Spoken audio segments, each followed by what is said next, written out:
ওঙ্কার বাংলার সঙ্গে রয়েছি আমি সৌমি। নজর রাখবো কিছু গুরুত্বপূর্ণ আপডেটের দিকে। 18 জুলাই শহরে সভা করতে আসছেন প্রধানমন্ত্রী নরেন্দ্র মোদী। তাই শুক্রবার ফের একবার মাঠ পরিদর্শন করলেন বিজেপি কর্মীরা।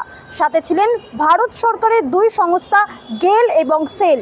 এদিন দুর্গাপুরের সেলের অধীনস্থ এসএসপি স্টেডিয়াম এবং নেহেরু স্টেডিয়াম পরিদর্শন করেন তারা। এসএসসি মামলায় এবার রাজ্য এবং কমিশনের কাছে একাধিক নথি তলব কলকাতা হাইকোর্টের। চাকরি বাতিল মামলায় সুপ্রিম কোর্টের কাছে রাজ্য এবং কমিশনের তরফ থেকে জমা দেওয়া নথি এবং হলফনামা তলব করল বিচারপতি সৌমেন সেনের ডিভিশন বেঞ্চ। নয়া বিধি চ্যালেঞ্জ করে মামলার প্রেক্ষিতে সোমবার নিজের বক্তব্য জানাবে রাজ্য এবং কমিশন। হাওড়ার নরসিংহ দত্ত কলেজের ইউনিয়ন রুমের র্যাগিংয়ের মূল অভিযুক্তর পাশে মন্ত্রী অরূপ রায়। তিনি বলেন, কোনো অভিযোগ নেই, দোষ প্রমাণ হয়নি, এমনটাই মন্তব্য মন্ত্রী অরূপ রায়ের। তা নিয়েই এখন তীব্র সমালোচনা বিরোধীদের। এরকমই আরও অনেক নিউজ আপডেট পেতে চোখ রাখুন ওঙ্কার বাংলা ডিজিটালে।